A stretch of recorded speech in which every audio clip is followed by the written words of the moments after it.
কিছু মানুষ আছে যারা তোমার কষ্টে তোমার কাছে আফসোস করবে, কিন্তু পেছনে অনেক খুশি হবে।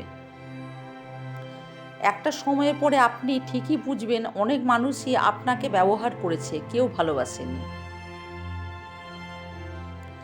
সবাইকে আপন করে ভাবার অভ্যেস আমারও ছিল, কিন্তু সেই মানুষগুলো আমাকে শিখিয়ে দিয়েছে সবাই আসলে আপন হয় না।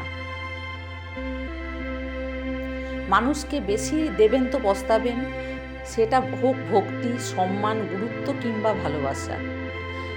নিজের সাথে নিজের লড়াইটা সহজ, কিন্তু ভাগ্যের সাথে লড়াইটা বড্ড কঠিন। সব কিছু নকল করা যায় কিন্তু চরিত্র এবং ব্যবহার নয়। কখনো কাউকে তার বর্তমান পরিস্থিতি দেখে অবহেলা করবেন না। মনে রাখবেন সময়ের চাকা অনবরত ঘুরতে থাকে। মানুষের থেকে পাওয়ার আশা যত কম রাখবেন, দিন শেষে ততই ভালো থাকবেন। মানুষ শুধু শুধু মন থেকে উঠে যায় না, নিশ্চয় তার পেছনে কোনো কারণ থাকে। কাউকে নিয়ে সমালোচনা করা যতটা সহজ, তার জায়গায় দাঁড়িয়ে পরিস্থিতি বোঝা ততটাই কঠিন।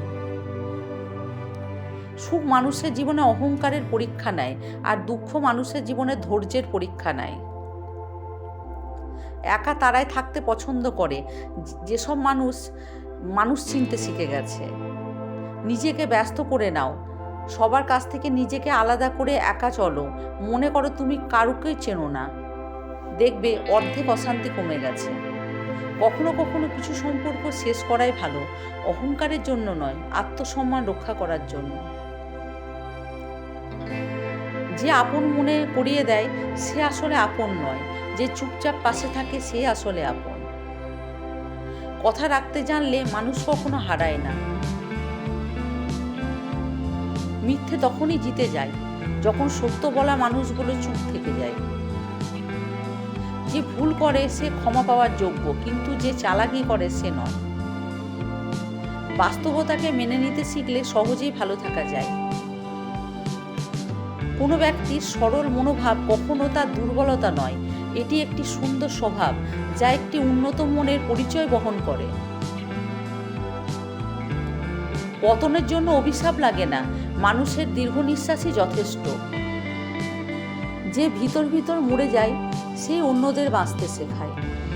বিবেক যেখানে স্বার্থপর, নীতিবাক্য সেখানে শুধুই হাস্যকর। ঝড় বেশি হলে গাছ ভেঙে যায়, আর অহংকার বেশি হলে সম্পর্ক নষ্ট হয়ে যায়। কাঁদায় তো সেই যে এক সময় বলতো, হাসলে তোমায় অনেক দারুণ লাগে। ধনসম্পত্তি নয়, মানুষের জীবনে সবচেয়ে প্রয়োজনীয় জিনিস হলো মানসিক শান্তি। প্রত্যেক মানুষের দুইটি দিক থাকে, একটা প্রকাশ করে আরেকটা অন্তরে চাপা থাকে। ওপরে ওপরে সবাই ভালো দেখায়, কিন্তু ভিতর ভিতর সবাই নিজের স্বার্থের কথাই ভাবে। বৃষ্টি এসে বুঝিয়ে দেয় ঘরের ছিদ্র কোথায়, আর বিপদ এসে বুঝিয়ে দেয় আপন মানুষগুলো কোথায়। পৃথিবীতে সবচেয়ে ভয়ঙ্কর দৃশ্য চেনা মানুষের অচেনা রূপ। সম্পর্ক বলে কিছু হয় না, এখনকার দিনে স্বার্থের ওপরই সবকিছু নির্ভর। স্বার্থ শেষ, সম্পর্ক শেষ, এটাই বাস্তবতা। ভিডিওটি যদি ভালো লেগে থাকে, লাইক, শেয়ার, কমেন্ট করে পাশে থাকার অনুরোধ রইল বন্ধু। ভালো থাকুন, সুস্থ থাকুন, নমস্কার।